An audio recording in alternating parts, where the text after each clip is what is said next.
다누리 텔레비전. 생각을 바꾸다. 차별에서 차이로.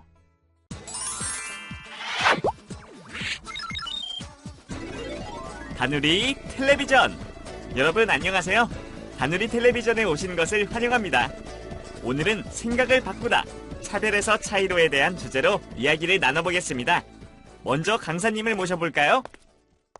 안녕하세요.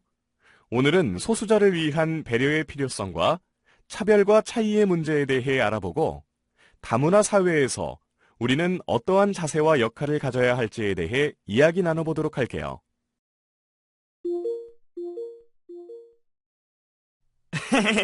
맞아요. 그럼 여러분이 달성할 학습 목표를 좀 더 자세히 살펴보도록 합시다. 이번 학습을 통해 여러분은 소수자를 위한 배려의 필요성을 설명할 수 있으며 차별이 아닌 차이로 보는 다문화 수용성을 발휘할 수 있을 뿐만 아니라 다문화 사회에서 시민의 자세와 역할을 설명할 수 있습니다. 영상을 불러봅시다. 먼저 오늘의 주제와 관련한 영상을 함께 보고 이야기를 나누어 보겠습니다. 한 TV 프로그램에서의 실험. 서양인과 동남아인이 한국인에게 길을 묻는 실험을 했습니다. 그러자 백인이 길을 물으면 거의 100%의 사람들이 자신이 영어를 잘하든 못하든 상관없이 그에게 성의껏 답했습니다. 반대로 동남아인이 길을 물으면 80%의 사람들이 그냥 지나쳤죠. 혹시 어떤 사람의 피부색 또는 특정 출신 국가에 따른 우리의 편견이 아니었을까요? 이러한 편견은 우리 주위에서도 일어나고 있습니다. 한 예능 프로그램에 출연한 한 남성은 외국인처럼 생긴 외모 때문에 늘 외국인으로 오해를 받았다고 합니다. 그러나 그는 한국 군대에 입대하여 병장으로 제대한 한국인이었죠. 그는 군대 시절에 왜 외국인이 군대에 있지? 라는 오해를 받기도 했고 한국인처럼 생기지 않은 외모 때문에 고민이 많았다고 합니다. 네팔 출신의 찬드라 씨의 경우도 마찬가지입니다. 그녀는 돈을 벌기 위해 합법적으로 한국에 입국한 외국인 근로자였습니다.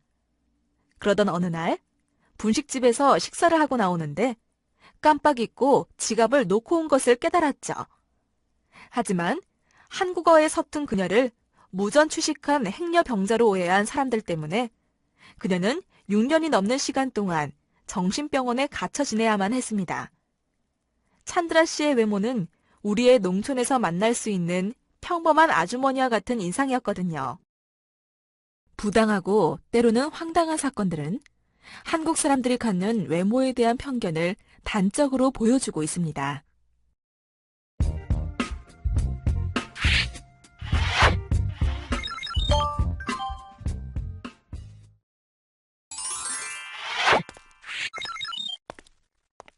앞서 외모로 인한 차별을 받는 사람들에 대한 이야기를 살펴봤는데요. 시청자 여러분들은 어떻게 생각하시나요? 맞아요. 우리 모두가 소중한 사람이란 걸 꼭 깨닫기를 바래요.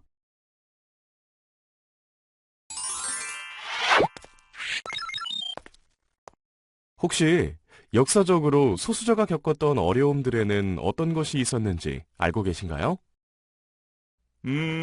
소수자들이 겪었던 아쉬움이나 잘 모르겠네요. 설명을 부탁드릴게요. 그럼 우리나라의 사례를 말씀드리겠습니다. 현재 일본에 거주하는 제1한인들의 이야기입니다. 과거 세계 2차 대전 패전 이후 일본의 자유주의 헌법이 발효되기 전인 1947년 5월 2일 일본 왕의 마지막 칙령이 발표되었습니다. 지금까지 일본인이었던 일본 내에 있는 조선인, 대만인들은 오늘부터 이제 외국인이며 고로 외국인 등록하라. 왜 이런 내용의 칙령을 마지막으로 내렸을까요? 그 이유는 제1한인을 외국인이라고 하는 것으로 일본 국민이 가지고 있는 보편적인 권리로부터 일체 배제하기 위해서였습니다. 이 시기에 일본에 거주하던 제1한인들은 고향에서 생활 기반을 잃고 일본으로 건너갈 수밖에 없었던 사람들이나 강제 연행에 의해서 일본에 끌려갔던 사람들이었습니다. 그러다 샌프란시스코 강화 조약이 1952년 4월 28일에 발효됨에 따라 제1한인과 제1대만인은 국적 선택권을 인정받지 못한 채 일본 국적을 일률적으로 박탈당했습니다. 결국 제1한인들은 무국적자가 되기에 이릅니다. 패전 당시 1945년 일본에 있던 조선인은 53만 명이었다고 하며 해방 후 일본 국적을 박탈당했습니다. 1945년 당시에는 우리나라에 국가가 없었습니다. 1948년에야 비로소 대한민국 정부가 수립됩니다. 그래서 한일회담이 1960년대에 진행이 되면서 이 문제가 당연히 의제가 되었습니다. 한국의 입장은 제1동포들에 대해서 자동적으로 한국 국적으로 해야 한다고 주장을 했죠. 그런데 한반도는 분단이 되었고 남아있는 제1동포 중에 북한이 고향인 사람도 있었습니다. 그 사람들이 한국 국적을 취득하게 되면 고향으로 돌아갈 수 없게 되는 것이었죠. 결국은 기록상 조선이라고 되어 있는 것을 한국으로 변경하기를 원하는 사람에 대해서는 변경해 주었습니다. 그렇지만 그것을 거부한 사람들, 즉 한국 국적으로 바꾼 사람들 약 35만 명, 나머지 18만 명은 조선 국적으로 남아있는 것이죠. 이에 따라 조선 국적으로 남아있는 사람들에게는 특별 영주권이라고 해서 영주권은 부여해주고 있습니다. 따라서 이 사람들은 여권이 없습니다. 해외로 나가는 것이 상당히 제약이 되며 다시 재입국이 자동적으로 되진 않습니다. 일상생활을 하는데 어마어마한 장애를 받고 있는 것이죠. 설명해 주신 내용만으로도 많은 동포들이 어려움 속에서 지냈을 거라는 생각이 듭니다. 이런 뼈아픈 역사를 생각해 볼 때 우리나라에 살고 있는 다문화 가족, 외국인 근로자, 심지어 불법 체류자들에 대해서 함부로 대해서는 안 될 것 같아요. 그렇습니다. 역사적 경험을 통해 우리의 생각을 바꾸고 우리와 다른 문화를 가진 사람들에 대한 차별의식을 버리는 것이 중요합니다. 다문화 가족들은 장애인 빈곤층만큼이나 우리 사회에서 사회적 약자이지 않나요? 맞습니다. 그래서 전통적으로 선진국에서는 문화적, 인종적 소수자들을 배려하는 보호 정책을 써왔습니다. 대표적인 것이 미국의 어퍼머티브 액션인데요. 일찍이 주류 사회의 백인에 비해 상대적으로 사회적 약자인 소수민족을 위한 입학 우선 제도를 시행한 바 있습니다. 그렇군요.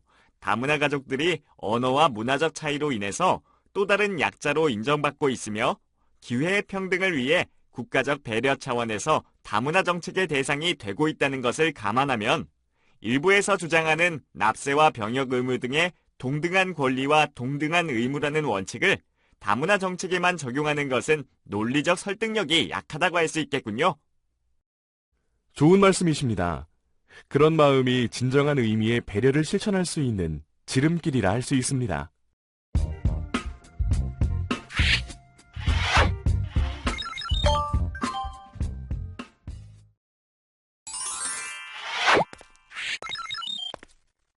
그럼 다시 한번 생각해 볼게요. 우리와 다른 문화를 가진 사람들에 대해 어떻게 생각해야 할까요? 시청자 여러분, 댓글 주세요.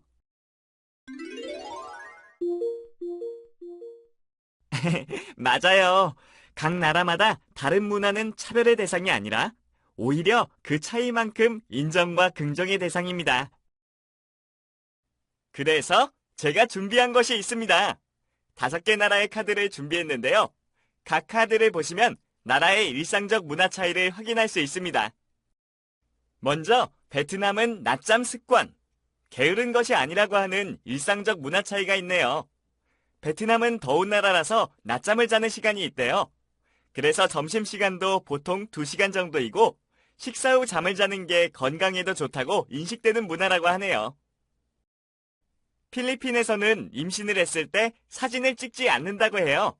임신했을 때 사진을 찍으면 아기의 혼이 나온다고 생각하는 관습이 있대요. 그래서 임신했을 때는 사진을 찍지 않는답니다. 일본은 어떤 일상적 문화가 있을까요? 많은 분들이 아실 것 같은 일상적 문화. 젓가락으로 음식을 옮기지 않는다고 해요. 젓가락에서 젓가락으로 무언가를 옮기는 행동은 사람이 죽었을 때 화장하고 남은 뼈를 그릇에 담을 때만 하는 행동이라고 인식하는 문화이네요. 몽골에서는 검지로 사람을 가리키는 건 정말 싫어한다고 하네요. 한국에서는 사람들이 화가 나면 검지로 사람을 가리키며 이야기하곤 하는데 몽골에서는 검지로 사람을 가리키는 것은 굉장히 무례한 행동이랍니다. 마지막으로 인도네시아는 왼손으로 악수하면 실례랍니다. 왼손은 용변을 씻는 손이라 해서 악수나 물건을 건넬 때 왼손을 사용하는 것은 매우 실례되는 일이라고 하네요. 각 나라의 일상적 문화 차이 잘 숙지합시다. 그럼 이번에는 이 사진을 한번 보시죠. 2013년 청와대를 방문한 빌 게이츠와 박근혜 대통령과 만나 악수하는 장면입니다. 강사님은 어떻게 생각하시나요? 사실 미국에서는 전혀 이상하지 않은 자연스러운 행동이라는 의견이 많이 나왔습니다. 빌 게이츠 회장은 다른 나라의 국가 원수뿐만 아니라 자국의 빌 클린턴 전 미국 대통령과 만났을 때도 같은 모습이었는데요. 이건 국가 원수에 대한 결례보다는 개인의 습관이라는 데 힘이 실리고 있습니다. 미국에서는 한 손을 호주머니에 넣고 악수하는 것이 지위 고하를 떠나 일상적이라는 말이군요. 맞습니다. 그래서 문화 갈등은 하나의 관점이 아닌 다중적 시각에서 해석되어야 하는 것입니다. 이 해프닝 이후 한국을 방문한 구글의 최고 경영자 레리 페이지 회장은 이러한 논란에 휩싸이지 않기 위해 양손으로 악수했다고 하네요. 이건 상대방의 문화적 차이를 존중하는 학습 효과의 결과인 것입니다. 강사님, 사람들의 관점이 다른 것이 오해를 불러일으키는 것 같아요. 맞습니다. 사람들에게 플러스가 그려진 카드를 보여주면 수학자는 덧셈이라고 하고 산부인과 의사는 배꼽이라고 합니다. 선생님은 빵점으로 볼 것이고 목사는 십자가라고 하고 교통경찰은 사거리라고 합니다. 바둑기사는 바둑알을 보고 궁수는 관역을 볼 것입니다. 간호사는 적십자라고 하고 약사는 녹십자라고 대답합니다. 모두가 다 자기 입장에서 바라보기 때문이죠. 한마디로 모든 사람이 틀린 것이 아니라 다를 뿐입니다. 우리가 어떻게 상대방을 보느냐는 관점의 차이에 따라 달리 보이는 것이죠. 차이는 이처럼 틀린 것이 아니라 다른 것으로 우리의 삶을 더 풍요롭게 만듭니다. 한마디로 모든 사람이 틀린 것이 아니라 다를 뿐입니다. 우리가 어떻게 상대방을 보느냐는 관점의 차이에 따라 달리 보이는 것이죠. 그렇군요. 차이는 틀린 것이 아니라 다른 것으로 잘 활용하면 우리의 삶을 더 풍요롭게 만든다는 것 꼭 기억해야겠어요. 강사님 말씀을 들으니 들레즈라는 철학자가 차이와 반복이라는 책에서 이야기한 차이의 아름다움이 생각나는군요. 좋은 말이군요. 우리는 동일성과 항상성의 가치를 부여하지만 들레즈는 오히려 차이가 우리의 삶을 풍요롭게 만든다고 말하고 있는 것입니다. 차이가 있기 때문에 반복이 일어나게 된다는 것입니다.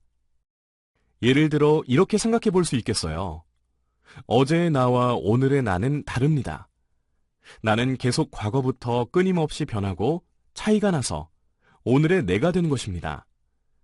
나의 사랑하는 아내나 남편도 마찬가지입니다. 만약 배우자가 우리 처음 만났을 때 그 모습 그대로 산다면 우리는 반복해서 사랑할 수 없을 것입니다. 금방 질리고 식상할 수 있죠. 내 자신을 포함해서 배우자도 우리의 주변의 모두가 변하고 차이가 나기 때문에 서로를 새롭게 반복하여 사랑하게 되는 것입니다. 그래서 차이는 아름다운 것입니다. 다문화 사회를 맞이하는 우리도 어떻게 그 차이를 수용해 가느냐에 따라서 우리 사회가 풍요로워질 수 있겠군요. 이번엔 시청자 여러분께 질문 나갑니다. 다문화는 나에게 땡땡땡이다. 여러분 댓글 주세요.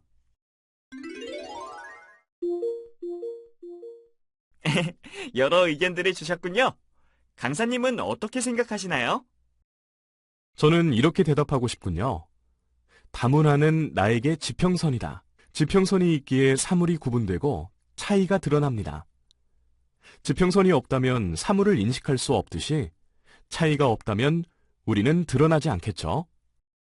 내가 너와 다르기에 내가 드러난다는 의미군요. 정말 절묘한 비유인데요. 이러한 다문화 사회는 우리에게 기회도 위기도 될 수 있습니다. 다문화 사회는 우리에게 국가의 국제 경쟁력을 높이고 국가 발전에 기여할 수 있는 기회와 다양한 인재 확보 및 문화적 역량이 강화될 수 있도록 합니다. 반면에 다문화 사회는 사회적 갈등을 초래하고 다문화 가족들이 사회 적응에 실패하여 빈곤층으로 전락하는 경우 더 많은 재정적 부담을 가져오는 위기가 될 수도 있습니다. 이처럼 위기와 기회가 함께 놓여 있는 다문화 사회에서 갖추어야 할 자세와 담당해야 할 역할은 다문화 가치를 존중하고 다문화 가족의 어려움을 이해하는 것입니다.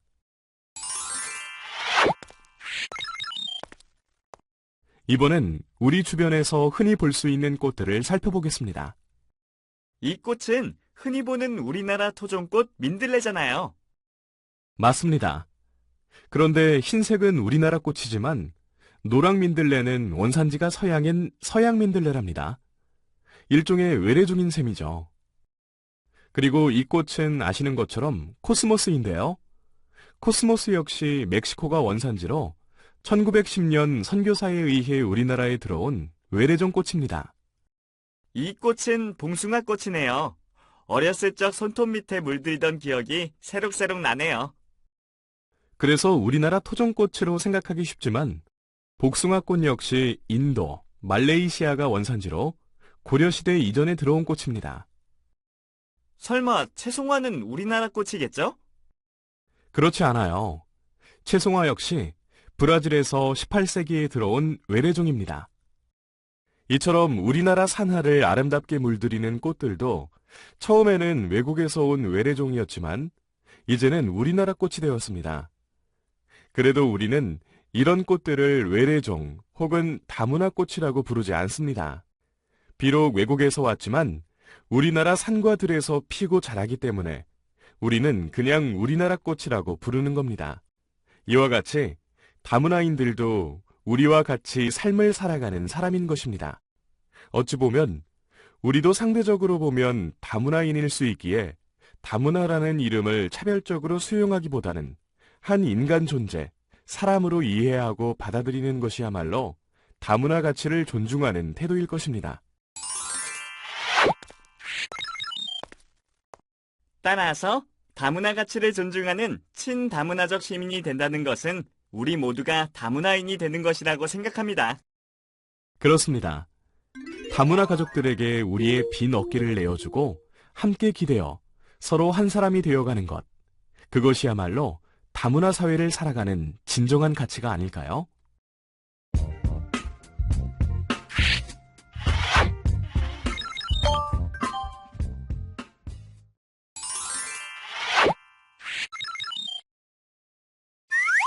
이번엔 다문화 가족의 아픔을 공감해보는 시간을 가져보겠습니다. 먼저 영상부터 보시죠. 저는 에티오피아 출신의 우바입니다. 다들 저를 결혼 이주 여성이라 하더군요. 에티오피아는 우리나라 6.25 전쟁이 발발했을 때 아프리카 대륙에서는 유일하게 참전했던 나라였습니다. 그때는 한국보다 잘 살았지만 공산화된 이후 아주 가난한 나라가 되었죠.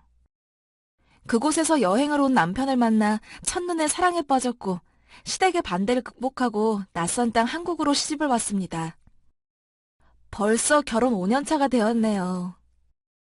자상하고 가정적인 남편을 따라온 한국이지만 한국에서 피부색이 다른 아들을 키우면서 느끼는 한계는 너무나도 큽니다. 특히 그간 제가 수없이 경험했던 낯선 이들의 차별적 시선과 편견, 그 상처를 아이에게까지 받게 하고 싶지는 않아요. 그래서 다른 사람들을 볼 때 피부색이 다를 수 있다는 걸 아이에게 자세히 가르쳐주고 싶은데 언어가 잘 되지 않아서 한국 엄마들에 비해 제대로 아이 교육을 시키지 못하는 것이 내내 가슴 아픕니다. 자, 우바 씨의 사연을 잘 보셨나요? 네, 시청자 여러분도 많은 의견을 주고 계신데요. 강사님, 우바 씨의 고민이 너무 안타깝네요. 한 조사에 따르면 결혼 이주 이민자나 귀화자들이 차별을 받거나 억울한 일을 당해도 차별에 대한 시정을 요구하지 않는 이유 중에 가장 높은 것은 바로 한국어가 서툴러서라고 합니다. 그들이 화가 나지 않아서도 아니고 차별적 어려움도 있고 불이익에 대한 염려도 있지만 가장 큰 것은 바로 한국어가 서툴러서 온전히 자기 생각을 표현할 수 없는 것이죠. 억울한 일을 당해도 말할 수 없다는 건 큰 고통일 텐데요. 결혼 이주 여성들이 이 땅에서 자녀를 키우면서 살아가는 어려움과 차별받는 고통의 눈물을 꼭 기억해야겠습니다. 맞아요. 그래서 철학자 마틴 하이데거도 언어는 존재의 집이다라고 말을 했습니다. 인간이 비로소 언어를 사용함으로써 자기가 주체화되고 언어를 통해서 자기 주체를 구성할 수 있다는 뜻이죠.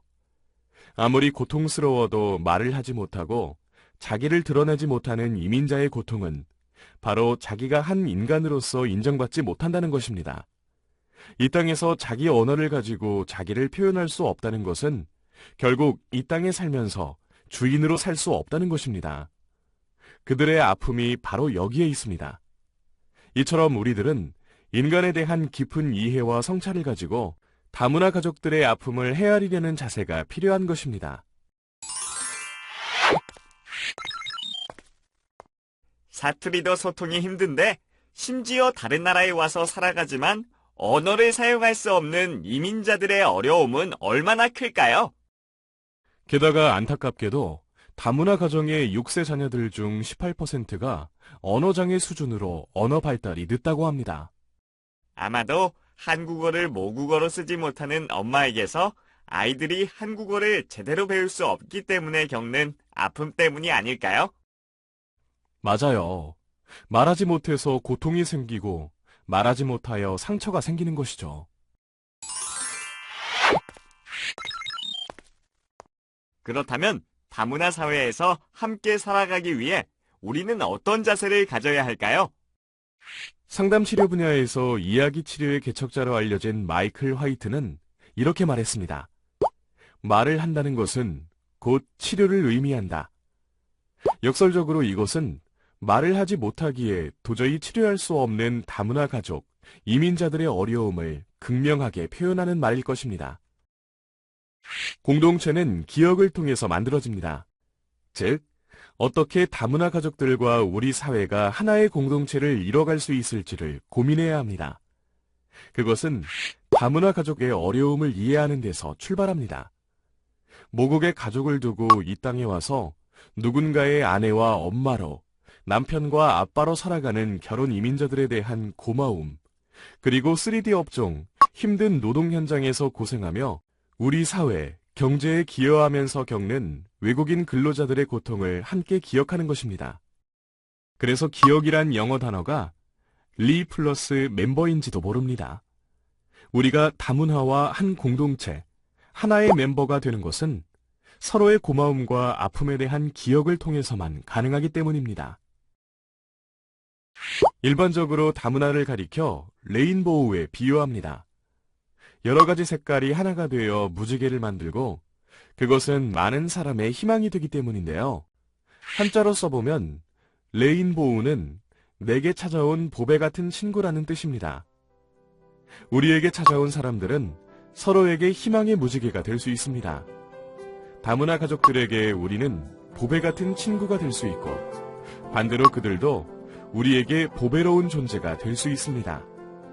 그렇게 서로를 보배 같은 친구로 여기는 소중한 마음으로 다문화 가족들에게 한 걸음 더 다가가기 위해 최선을 다하는 여러분이 되시길 소망합니다.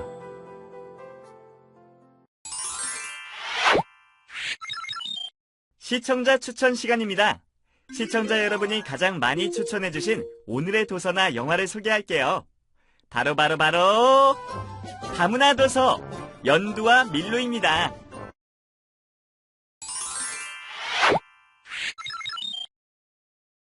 오늘 살펴본 주요 핵심 사항을 숙지한 후 학습을 마무리하시기 바랄게요.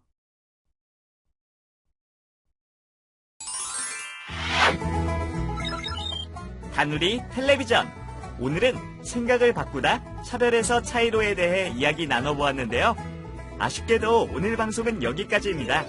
시청자 여러분 모두 삶에서 만나는 다문화 가족을 고배로, 친구로 여기시길 바랄게요. 그럼 안녕!